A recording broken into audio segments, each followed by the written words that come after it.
Guys, Assalamualaikum warahmatullahi wabarakatuh. Berjumpa lagi kita dalam channel Cikayo Studio. Dalam video kali ini kita nak bercerita pula berkenaan dengan Hagia Sophia. Okay guys, kebelakangan ni di media-media kita ada dengar pasal Hagia Sophia ni yang mana telah dibuka kembali untuk umat Islam di Turki khususnya menunaikan sembahyang Jumaat yang pertama sejak sekian lamanya. Okay, untuk makluman kamu semua, Hagia Sophia ni merupakan sebuah bangunan tersergam indah di kota Istanbul, Turki. Untuk makluman kamu semua, Hagia Sophia ni pada era pemerintahan Rom ni, pada zaman Byzantine ni, dia merupakan satu bangunan yang agung lah, merupakan satu gereja kepada penganut ajaran Kristian pada ketika itu kan. Sebab Hagia Sophia ni dikatakan merupakan salah satu gereja teragung terbesar yang pernah dibina oleh kerajaan Rom pada ketika itu. Nampak betapa gahnya Hagia Sophia ni kan. Dia dibina, bangunan asalnya dibina pada tahun sekitar 300-an dulu ni. 300 oleh Maharaja Rom ketika itulah. Empire Rom Timur pada ketika itulah. Sebab Rom pada masa dulu dia terpecah pada dua, Empire Rom Barat dan Rom Timur. Rom Timur ni lebih dikenali sebagai kerajaan Byzantine. Tapi bangunan dia bukan macam sekarang ni lah, bangunan kayu. Pada 532 Masihi ya, pada ketika itu pemerintah Rom di kota Istanbul, ataupun sebelum nama Istanbul ni adalah Constantinople. Ibu merupakan ibu pejabat kepada kerajaan Empire Rom lah. Okay, pada ketika itu pada 532 ni, pemerintah Rom pada masa itu, pemerintah kerajaan Byzantine pada masa itu adalah Justinian I.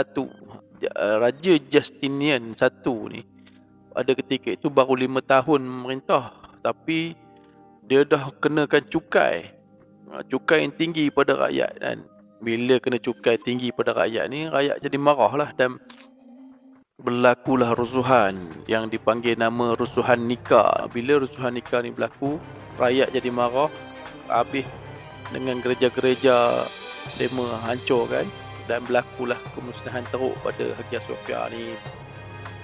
Tapi Raja Justinian I ni cerdik kan.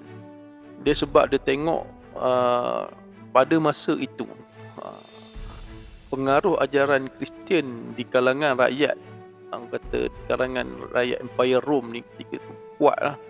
Jadi dia nak mengambil hati balik rakyat-rakyat ni.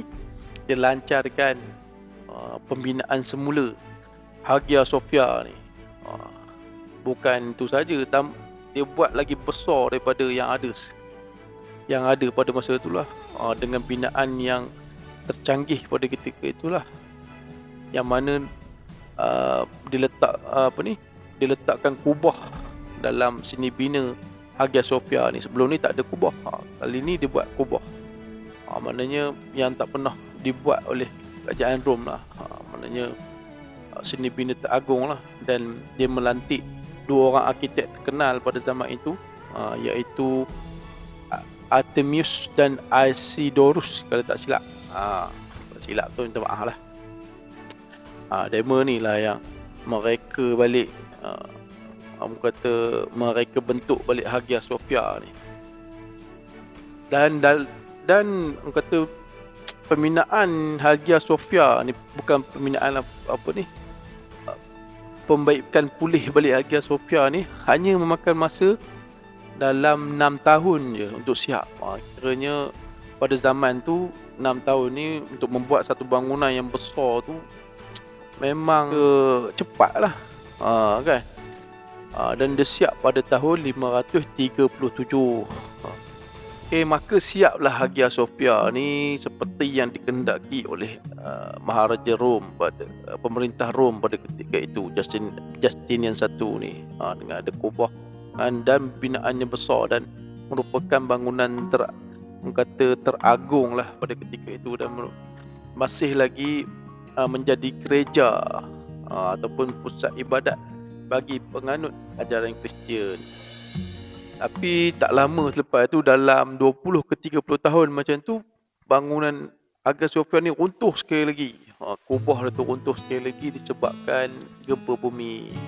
Jadi Raja Justinian I ni tak mengambil kata masa yang lama. Dia terus lancarkan projek pembinaan semula sekali lagi dengan kubah yang baru, yang bangunan tambah baik lagi dengan bangunan yang baru, dengan lakaran ataupun hiasan dalaman yang baru, macam lah yang ada sekarang ni, yang macam mana kamu tengok dalam gambar tu ataupun yang mana pernah pergi tu. Yang itulah bangunan selepas runtuhan akibat gempa bumi tu yang masih kekal sehingga sekarang ni. Jadi berdirilah, berdiri teguhlah Hagia Sophia ni sebagai sebuah pusat ibadat, sebuah gereja bagi penganut ajaran Kristian pada ketika itu di kota Constantinople, Turki selama beberapa dekad, kan, hampir 1000 tahun juga, kan. Tapi apabila dia sejarah dia panjang lah, banyak kerajaan masuk nak cuba untuk mendapatkan menakluk Turki ni, dan kerajaan Islam pun banyak masuk tapi tak berjaya. Dan akhir sekali pada tahun 1453, berkat dengan tentera yang kuat, raja yang kuat, pemerintah yang kuat pada ketika itu, tentera-tentera Islam yang dipimpin oleh Sultan Mehmed II ataupun lebih dikenali sebagai Sultan Muhammad Al-Fatih, berjaya menawan kota Konstantinopel. Dan bermula daripada saat itu, kota Konstantinopel ni berubah nama menjadi Istanbul. Istanbul tu bermaksud kota Islam, tetapi sekarang ni ditukar kepada lebih dikenali sebagai Istanbul. Dan apa terjadi kepada Hagia Sophia? Bertukarlah peranan Hagia Sophia selepas itu kepada sebuah masjid, menjadi tempat ibadat pula kepada umat Islam, khususnya di Istanbul, Turki.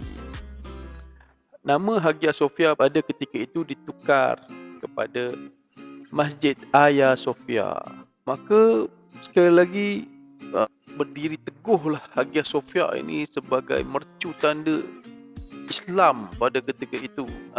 Sultan Muhammad Al-Fatih ni, bagus tak bagusnya Sultan Muhammad Al-Fatih ni, dia tak buang semua hiasan dalaman yang ada di dalam Hagia Sophia tu. Macam contoh sebelum ni kan, di dalam gereja dia ada lukisan-lukisan macam gambar Jesus, gambar orang kan, malaikat lah apa semualah.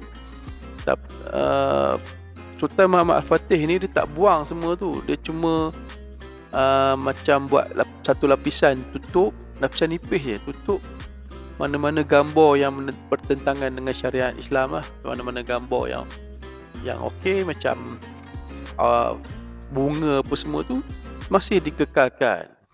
Walau bagaimanapun macam loceng apa semua tu dibuanglah, digantikan dengan mihrab, mimbar, lampu chandelier yang ada sekarang ni kalau tengok dalam gambar ataupun yang mana pernah pergi sendiri, dan ditambah dengan minaret ataupun menara di sekitar bangunan Hagia Sophia tu dengan tujuan untuk melaungkan azan pada ketika itu.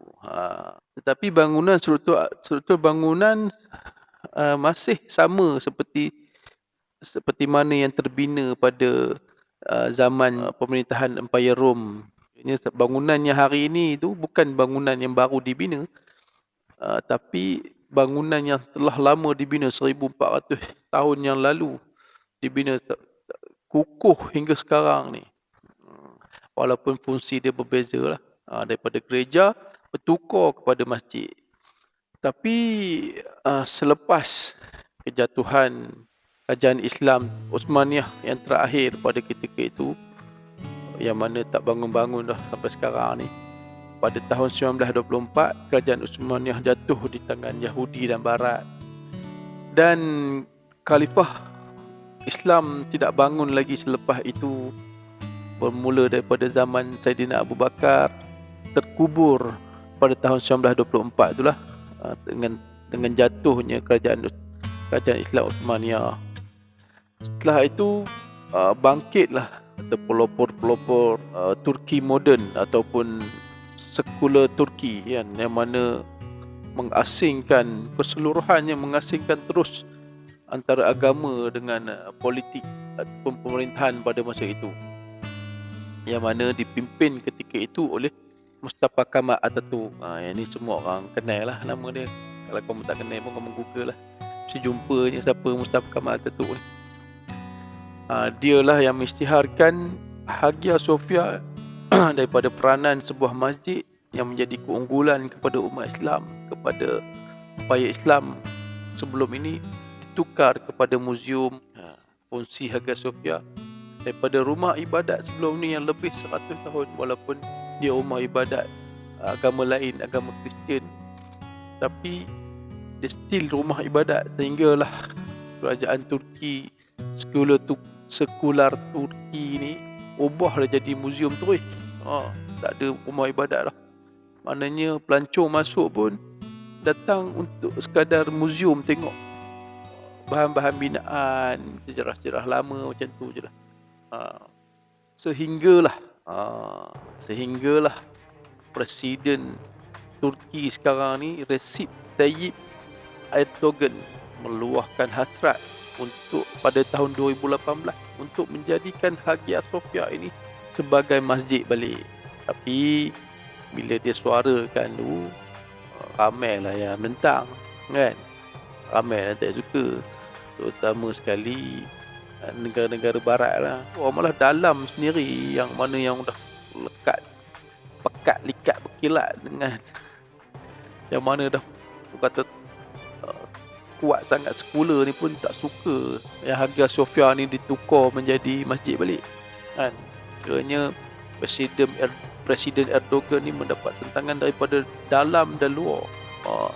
Walau macam mana pun hasrat Presiden Recep Tayyip Erdogan ni, dia tak mudah kalah tak mudah rebah lah orang kata kan. Tapi Alhamdulillah pada tahun 2020 ni Hagia Sophia sekali lagi bertukar daripada muzium menjadi masjid semula, dengan berlakunya upacara ataupun solat Jumaat berjemaah di masjid itu buat pertama kalinya dalam tempoh 80 tahun lebih.